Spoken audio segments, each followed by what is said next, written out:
안녕하세요. 오늘 저희와 함께 깊이 들여다볼 자료는 케어유 뉴스의 김영래 편집장이 보내드리는 아침마다 지혜 칼럼입니다. 겉보기엔 아주 탄탄해 보이는 미국 경제 소식, 그리고 그 이면에서 신에 많은 자동차 시장의 경고. 이게 전혀 다른 이야기 같지만요. 이 두 가지를 연결해서 우리 지갑 사정의 현실을 아주 날카롭게 짚어낸 글이죠. 네, 맞습니다. 사실 뉴스를 보면 미국 경제 성장률이 2.5%라느니 소비가 살아있다느니 좋은 소식이 많잖아요. 그렇죠. 헤드라인만 보면 다 좋아 보이죠. 근데 왜 주변 사람들 그리고 우리 자신은 여전히 생활이 팍팍하다고 느낄까요? 오늘 이 칼럼을 나침반 삼아서 그 거대한 경제 숫자랑 내 통장 잔고 사이의 그 멀고 먼 거리를 한번 좁혀보는 시간을 갖겠습니다. 아, 좋습니다. 특히 은퇴를 준비하시거나 이미 하신 분들께는 정말 피부에 와닿는 이야기가 될 겁니다. 네, 오늘 분석의 핵심 키워드는 바로 그 거리감 또는 뭐랄까 간극입니다. 거리감? 간극. 네, 국가 경제라는 거대한 숲의 풍경하고 그 숲 속에서 살아가는 나무 한 그루 한 그루의 사정이 왜 이렇게 다른지 그걸 파헤쳐 볼 겁니다. 그리고 칼럼에서 아주 좋은 예시로 든 이 자동차 시장을 보면요. 이 문제가 얼마나 심각하고 또 우리 생활과 밀접한지 바로 체감하실 수 있을 거예요. 자, 그럼 그 거대한 숲의 풍경부터 한번 보죠.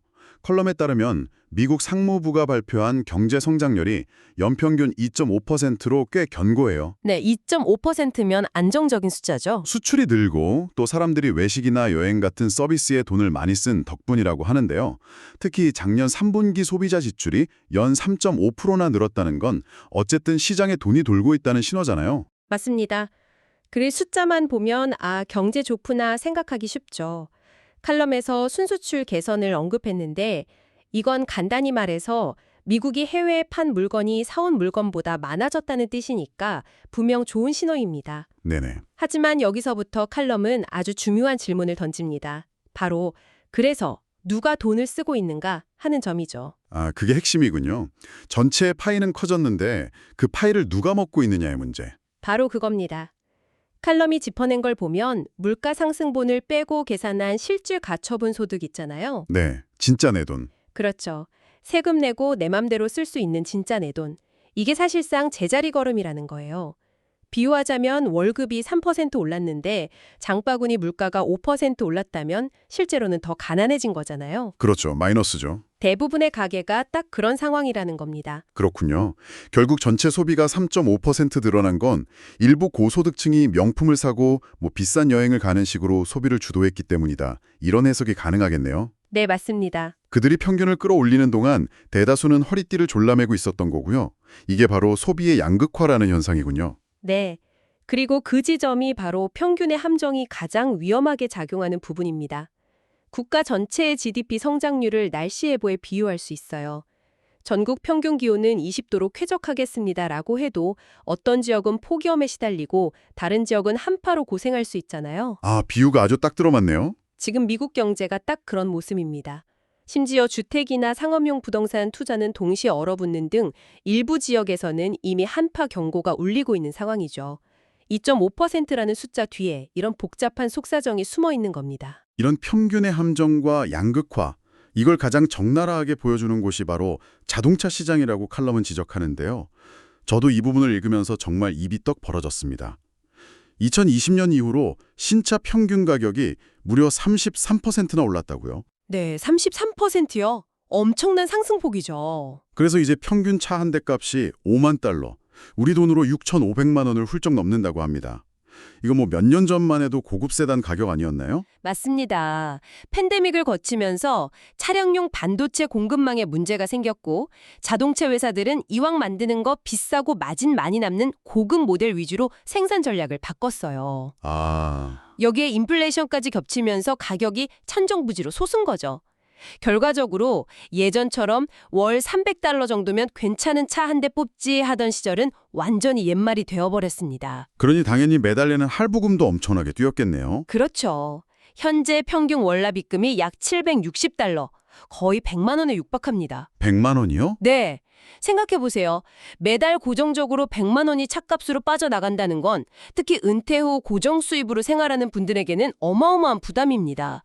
이렇게 되니까 사람들이 차를 사기 위해 기상천외한 방법을 찾기 시작했는데 여기서 칼럼이 지적하는 더 큰 문제가 등장합니다. 그게 뭔가요? 바로 초장기 할부의 덫이죠. 잠시만요. 저도 그 대목에서 눈을 의심했습니다. 100개월 할부요? 네, 100개월입니다. 100개월이면 8년 하고도 4개월, 거의 9년에 가까운 시간이잖아요. 그때쯤이면 차가 거의 폐차 직전 아닐까요? 아니, 이자를 다 합치면 배보다 배꼽이 훨씬 더 크겠는데요. 실제로 사람들이 이걸 선택하나요? 눈 얕게도 그렇습니다. 당장 월 100만 원 낼 걸 60만 원만 내면 된다고 하니 솔깃한 거죠. 이게 바로 착시 효과입니다. 딜러들은 하루 커피 한 잔 값만 아끼시면 됩니다. 라면서 유혹하죠. 아, 그런 식으로. 하지만 그 대가는 혹독합니다. 예를 들어서 6,500만 원짜리 차를 연 7% 이자로 100개월 할부로 산다고 가정하면요. 총 내야 하는 이자만 2천만 원이 넘습니다. 차값으로 총 8,500만 원 이상을 내게 되는 셈이죠.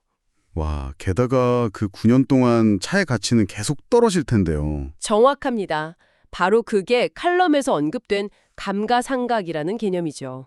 감가상각. 네, 어렵게 들리지만 그냥 차를 사는 순간부터 내 차의 중고 가격이 떨어지는 것이라고 생각하시면 됩니다.